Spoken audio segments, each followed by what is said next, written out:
ॐ शान्ताकारं भुजगशयनं पद्मनाभं सुरेशं विश्वाधारं गगनं सदृशं मेघवर्णं शुभांगं लक्ष्मीकान्तं कमलनयनं योगविद्यानिगम्यं वन्दे विष्णुर्भवभयहरणं सर्वलोकैकनाथं। बोलिए लक्ष्मी नारायण भगवान की जय। बंधुओं, अभी हम लक्ष्मी जी का पूजन करके निवृत्त हुए हैं और जैसा कि आप जानते हैं कार्तिक माह है, पूरा का पूरा भगवान विष्णु को समर्पित है और इस माह में भी दो एकादशी विशेष रूप से महत्वपूर्ण हैं।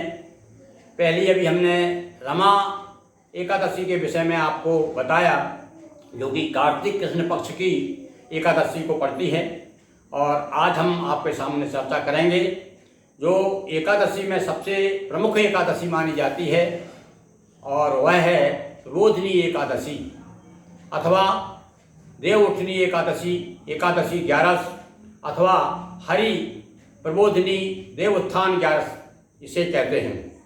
और यह भी जो है कार्तिक मास की शुक्ल पक्ष की एकादशी को हम रोहिणी एकादशी के रूप में इसे मनाते हैं, और यह एक त्यौहार भी है भगवान लक्ष्मी नारायण के जागने का। भगवान लक्ष्मी नारायण है भगवान विष्णु का जागने का। ऐसी मान्यता है कि आषाढ़ शुक्ल एकादशी को भगवान विष्णु योग निद्रा में 4 महीने के लिए शेषशायी हो जाते हैं, और कार्तिक मास की इस शुक्ल पक्ष की एकादशी को वह जागते हैं, उनका जागरण काल होता है। तो उस खुशहाली में हम सब लोग भारतवासी हिंदू धर्म में विशेष रूप से एकादशी को भगवान के जागने पर उत्सव मनाते हैं, उनका पूजन करते हैं, अर्चन करते हैं, और उस प्रसन्नता के लिए, भगवान की प्रसन्नता के लिए हम दीपक भी जलाते हैं और विशेष रूप से उनकी पूजन करते हैं। आदिकाल से हमारे यहाँ पर अनेक देवताओं की पूजन हुआ करती है, चाहे गणेश चतुर्थी हो, चाहे रामनवमी हो, नवदुर्गा हो। भगवान शिव को जिस प्रकार से त्रयोदशी तिथि प्रसन्न है, बहुत ज़्यादा प्रसन्न होते हैं भगवान शिव त्रयोदशी पर, उनको पसंद है। इसी प्रकार से भगवान विष्णु को सबसे प्रिय लोकप्रिय तिथि कोई है तो वो है एकादशी। तो आज हम उस देवोत्थान एकादशी की चर्चा कर रहे हैं। उस दिन जो है विशेष रूप से सवेरे संकल्प करके और दिन भर के लिए हम व्रत करते हैं, और रात के समय विशेष रूप से, वैसे तो पूरा दिन जो है भगवान विष्णु की उपासना का होता है, पर विशेष रूप से हमने देखा है कि सायंकाल के समय सब लोग जो है गन्ना बहुत बिकता है इस दिन, क्योंकि विशेष रूप से गन्ने का मंडप बनाया जाता है आंगन में, अच्छा चौक पूर करके मंडप बना के भगवान शालिग्राम की मूर्ति। और भाई एक बात और है, इस दिन जो है विशेष रूप से तुलसी का विवाह किया जाता है भगवान शालिग्राम से। आप सभी जानते हैं कि भगवान ने श्राप दे दिया था वृंदा को कि वो पौधा हो जाए, तुलसी हो जाए, और उसने भी श्राप दे दिया था, पतिव्रता ने भगवान को श्राप दे दिया था कि तुम पत्थर के हो जाओ। तो भगवान शालिग्राम जो है पत्थर के हो गए, और तब से जो है तुलसी का और शालिग्राम के साथ में विवाह की परंपरा, इसका तो इतना ज़्यादा पुण्य बताया गया है कि जिसके यहाँ मतलब कन्या नहीं है, यदि कोई शालिग्राम और तुलसी का विवाह है, तुलसी को अपनी कन्या मान करके कन्यादान करता है, बिल्कुल उसी रीत से इस प्रकार से विवाह होता है, इस प्रकार से विवाह करता है तो उसे उस कन्यादान का फल प्राप्त होता है। अनेक यज्ञों का फल प्राप्त होता है विवाह कराने से, पूजा कराने से। तो ये एकादशी का बड़ा विशेष महत्व है। और जैसा कि लोकनीति और वेद रीति दोनों समान रूप से हमारे यहाँ चल रही, पौराणिक कथाएं भी उतने ही मान्यता है, उतनी ही मान्यता है लोक कथाओं की। तो आज मैं आपको एक कहानी सुना रहा हूँ, और विशेष रूप से आप लोगों के लिए बहुत ही ज़्यादा पुण्यदायी है। वो जो भी व्रत कर रहे हैं वो जरूर इस कथा को जरूर सुने। जिस दिन आप व्रत करें उस दिनों हम जो कथा सुना रहे हैं आपको, इस कथा को जरूर सुने। यह कथा जो है एकादशी की कथा है। देखिए मैं आपको एक कथा सुनाता हूँ। एक नगर में एक राजा था, और उस नगर की विशेषता क्या थी कि उस नगर में सारे लोग जो है एकादशी का व्रत किया करते थे, और यहाँ तक कि पशुओं को भी जो है चारा भी डाला जाता था, तो वो भी जो है ऐसा कुछ नहीं दिया जाता था कि भाई व्रत भंग ना हो। तो सब लोग जो है एकादशी का व्रत किया करते थे। ये कहा भी है कि यथा राजा तथा प्रजा, जैसा राजा होता है प्रजा भी वैसे ही अनुसरण करती है। राजा एकादशी का व्रत किया करता था। तो एक बार क्या हुआ, कथा आगे बढ़ती है कि एक दूसरे नगर से या कह सकते दूसरे राज्य से एक व्यक्ति आया और बड़ा ही बलवान था। उसने राजा से कहा कि महाराज मैं आपके राज्य में नौकरी करना चाहता हूँ। राजा ने देखा कि ये तो बड़ा काम का आदमी है, पर भाई देखो हम तुमको नौकरी में रख तो लेते हैं, पर हमारी एक शर्त है। बोले क्या कि हमारे नगर में एक कहना चाहिए कि सारे लोग जो है एकादशी का व्रत करते हैं, उस दिन जो है अन्न का सेवन नहीं किया जाता। एकादशी की ये विशेषता है, और यदि तुम इस शर्त को मंजूर करो, ये शर्त मानो, तो मैं तुम्हारे लिए अपने पास सेवा में रख सकता हूँ। उसे नौकरी की आवश्यकता थी। उसने कहा ठीक महाराज मुझे शर्त मंजूर। अब उसने शर्त तो मान ली। अब देखिए एकादशी आती है, और एकादशी आई तो बस राजा ने कहा कि भाई देखो माँ याद है ना तुमको, एकादशी है, आज तुम जो है अन्न का सेवन नहीं करोगे। अब उसने सोचा कि ये तो बड़ा कठिन मामला आ गया। राजा से प्रार्थना की महाराज मैं तो भूखा नहीं रह सकता है, मैं जीवन में कभी मैंने ऐसा किया ही नहीं, कभी भूख 1 घंटा में भूख सहन नहीं होती मुझसे।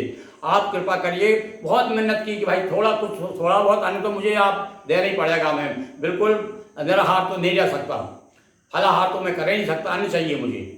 अब जब बहुत मेहनत की और बड़ा काम का आदमी था, और कोई जैसा वैसा होता तो राजा भगा देता उसको। उसने कहा अच्छा ठीक है भाई, तो एक काम कर, कुछ थोड़ा सा उसको अन्न दे दिया, कुछ चावल दे दिए, कुछ आटा दे दिया कि जाओ भोजन बनाओ। तो जा करके वो नदी किनारे जा करके उसने स्नान किया और वहाँ जाकर अच्छा भोजन बनाया। अब वो तो बड़ा भोला भाला था। देखिए कहते हैं हमारे गांव में कहावत है भोले के भगवान होते हैं। तो सच्चे हृदय से भगवान को चाहता है, भगवान उस पर कृपा जरूर करते हैं। इसने भोजन बनाया, भोजन बना करके हाथ झुका, हे भगवान, हे प्रभु, हे भगवान आइए भोजन कीजिए, भोजन पाइए। बार बार जो बुलाया तो भगवान चक्र सुदर्शनधारी 4 भुजाओं वाले भगवान पीताम्बरधारी और आ गए, और बड़े प्रेम के साथ उसने भगवान के साथ भोजन किया। अब भोजन किया तो उसमें क्या कुछ कम पड़ गया भाई, एक आदमी का तो भोजन था, अब उसमें भगवान शामिल हो गए। अब उससे क्या हुआ कि वो थोड़ा भूखा रह गया, पर उसने कहा चलो ठीक है अपनी बात देखेंगे। अब ऐसा होते होते दूसरे 15 दिन के बाद फिर एकादशी आई। राजा के घर पर पहुंचा, महाराज मुझे इस बार तो आप जो है 2 आदमी का भोजन दीजिए, सामग्री दीजिए, 2 आदमी भोजन कर सके। कहने क्यों भाई ऐसी क्या बात है? अरे बोले वो भगवान आ जाते हैं तो उस बार भी मैं भूखा रह गया, सब कोई खा जाते हैं, आप तो ऐसा करो दुगना करके दीजिए आप मुझे। हंसने लगा राजा, अरे मूर्खो, अरे कई भगवान आते हैं। देखिए अब आप यहाँ ये बता रहे एकादशी का व्रत के अंदर हमारी भावना क्या होना चाहिए, ये कहानी बताती है। अब तो उसने कहा कि नहीं महाराज भगवान आते हैं, मैं भगवान को खिलाता हूँ। तो उसने कहा अच्छा बुला सकता है तू भगवान को? हाँ भगवान को बुला सकता हूँ। राजा ने दूना करके दे दिया उसको, आटा दे दिया, चावल दे दिया, सब सामग्री दे दी, जा तू भोजन बना, मैं देखता हूँ। और राजा छिप करके एक पेड़ की ओट में जा करके और लोग के बैठ गया कि देखते हैं ये किसी क्या करता है इसका।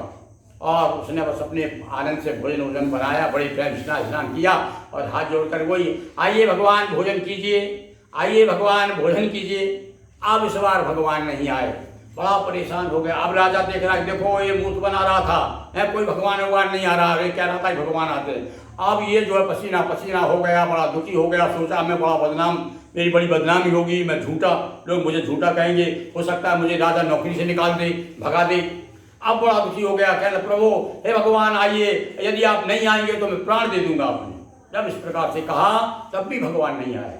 अब तो वो व्याकुल हो गया पूरी तरह से और मरने के लिए तैयार ही हो गया कि अब मैं नदी में कूदता हूँ। और जो मरने के लिए जाने लगा और भगवान जो है प्रकट हो गए और बोले भाई देख इतना ज़्यादा प्रण नहीं करना चाहिए, ज़्यादा हम लोगों को तुम बहुत परेशान करते हो, इतना परेशान नहीं करना चाहिए।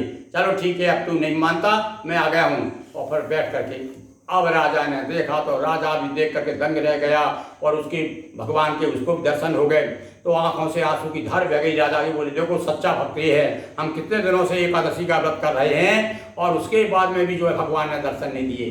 तो ये कथा इस प्रकार से उसके बाद भगवान भोजन करते हैं उनके साथ और उसके बाद विमान आता है, वो विमान में बैठ करके और स्वर्ग लोक को जाता है। राजा इधर लौट के आता है, सारी प्रजाओं से बुलाता है देखो भाई सच्चे मन से प्रार्थना करो, सच्चे मन से भगवान की भक्ति करो और साथ साथ में भगवान के प्रति श्रद्धा और भाव होना चाहिए, प्रमुखता है।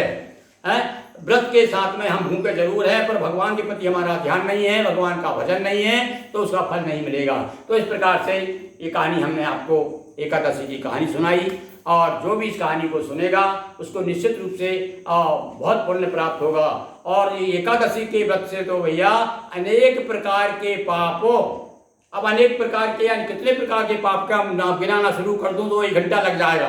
तो जितने भी पाप है सारे पापों का क्षय होता है। और साथ साथ में ऐसा कहा गया है कि एकादशी व्रत रखने से अनेक अश्वमेध यज्ञ का फल प्राप्त होता है।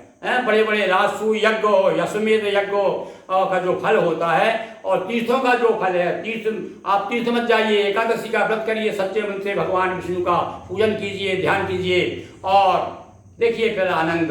और इसकी पूजन के बारे में थोड़ा सा बता देते हैं। शाम के समय भगवान को विराजमान करिए, चौक पूर करके आंगन में मंडप बनाइए, और एक हमारे यहाँ पर मंत्र क्या है, मंत्र ये है, फिर से वहीं से हम आपको थोड़ा पूजन की विधि बताते हैं।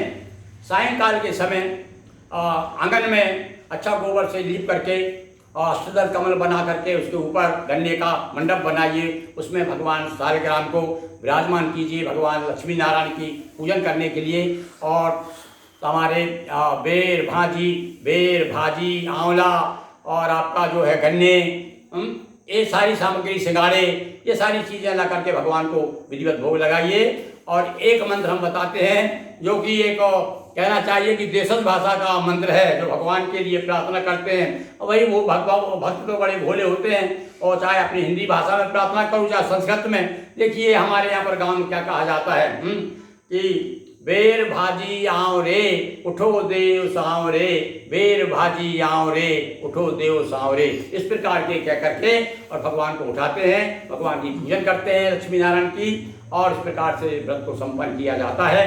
तो यह कहानी मैंने आपको सुनाई। आप इस कहानी को जरूर सुने जब भी आप व्रत करें। एकादशी का व्रत, ये देव उत्थान एकादशी का व्रत, इसकी ये बड़ी सुंदर कहानी है। और हम चाहते हैं भगवान विष्णु की कृपा आप पर बनी रहे, और इसी प्रकार से समय समय पर हमारे यहाँ पे एपिसोड जो आपको वीडियो हम सुना रहे हैं, दिखा रहे हैं। यदि आप ये चाहते हैं कि बराबर हमारे वीडियो आप देखें, तो आप इन्हें शेयर कीजिए, लाइक कीजिए, और पहली बार यदि हमारे चैनल पे आप आए हैं तो इसके सब्सक्राइब जरूर कीजिए। बहुत बहुत धन्यवाद।